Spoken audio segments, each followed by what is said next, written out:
ദൃശ്യം 3യുടെ ഒരു ചെറിയൊരു റിവ്യൂ പറയാൻ വേണ്ടിയാണ് കേട്ടോ വന്നിരിക്കുന്നത്.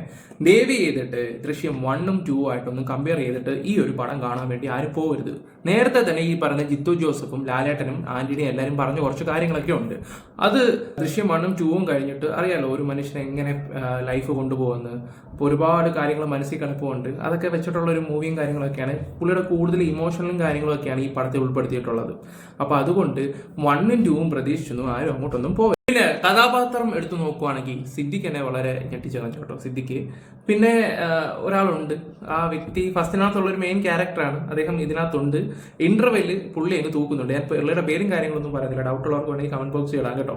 പുള്ളി തൂക്കിയിട്ടുണ്ട്. പിന്നെ അത് മാത്രമല്ല നമ്മുടെ മീന അവരുടെ റോളിൻ്റെ കാര്യം ഞാൻ പറയാതെ എനിക്ക് ആ കൂട്ടത്തിൽ വെറുപ്പിച്ച ആ കുടുംബത്തിൽ വെറുപ്പിച്ചത് അൻസിബ മാത്രമായിട്ട് എനിക്ക് വെറുപ്പീരായിട്ട് എനിക്ക് തോന്നിയിട്ടുണ്ടായിരുന്നു. ചിലപ്പോൾ പുള്ളിയുടെ റോൾ അതായിരിക്കാം, പക്ഷെ എനിക്ക് അത്ര വെറുപ്പീരായിട്ടാണ് തോന്നിയത്, അത്ര സുഖകരമായിട്ട് തോന്നിയിട്ടില്ലായിരുന്നു.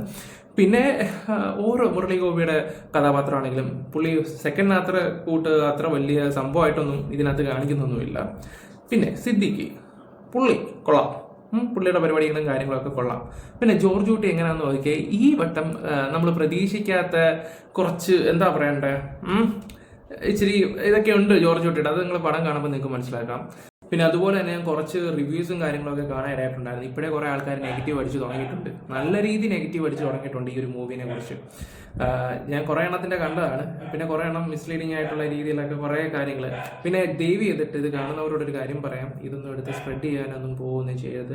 കാരണം തിയേറ്ററിൽ പോയി ഓരോരോ വീഡിയോസും കാര്യങ്ങളൊക്കെ എടുത്ത് പുറത്ത് വിടുവാണെങ്കിൽ ഈ പടം പിന്നെ പോയിട്ട് കണ്ടിട്ട് വലിയ കാര്യങ്ങളൊന്നുമില്ല.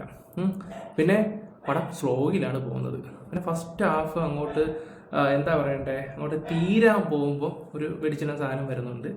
അത് കഴിയുമ്പോഴാണ് പിന്നെയും സെക്കൻഡ് ഹാഫിലോട്ട് വന്നിട്ടൊരു ഒരു 10 മിനിറ്റും കൂടെ അങ്ങോട്ട് പോയി കഴിഞ്ഞതിന് ശേഷം നമുക്ക് അത്യാവശ്യം ത്രില്ലടിപ്പിക്കുന്ന രീതിയിലോട്ട് കാര്യങ്ങൾ അങ്ങോട്ട് പോകും.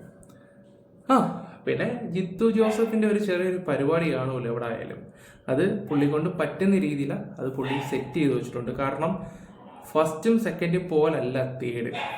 അതവർ നേരത്തെ പറഞ്ഞൊരു കാര്യമാണ്, ഫസ്റ്റും സെക്കൻഡും പോലല്ല. പക്ഷെ ആ തേർഡിലും ഇതുപോലുള്ള കാര്യങ്ങൾ അദ്ദേഹം കൊണ്ടെത്തിച്ചെങ്കിൽ അത് ഈ ഒരു പടത്തിൻ്റെ ഒരു വിജയം തന്നെയാണ്. പിന്നെ അതുപോലെ തന്നെ പടം തീരുമ്പോൾ 4ൻ്റെ ഒരു ഇതും കൊടുക്കുന്നുണ്ട്. അപ്പോൾ പടം എന്താണെന്ന് ടൈം വേസ്റ്റ് ചെയ്യേണ്ട, എല്ലാവരും ഒന്ന് കാണുക. ഇത് സത്യം പറഞ്ഞാൽ ഒരു 2 മിനിറ്റ് 3 മിനിറ്റിൻ്റെ റിവ്യൂ ഉള്ളൂ. ഇതിങ്ങനെ വലിച്ചു വാരി പോകേണ്ട ഒരു റിവ്യൂ അല്ല, ജസ്റ്റ് ഇതിനെക്കുറിച്ചൊന്ന് പറഞ്ഞത് മാത്രമേ ഉള്ളൂ. അപ്പോൾ വീഡിയോസ് ഇഷ്ടപ്പെട്ട ലൈക്ക് ഷെയർ സപ്പോർട്ട് ചെയ്യുക, ലൈക്ക് കൊടുക്കുക, ഹൈപ്പ് കൂട്ടി കൊടുക്കുക. ലാലേട്ടൻ ഫാൻസുകാർ പ്രത്യേകം എൻ്റെ ഇതിനകത്ത് ലൈക്ക് അടിക്കണം. Okay, bye, love you all, happy birthday ലാലേട്ടാ.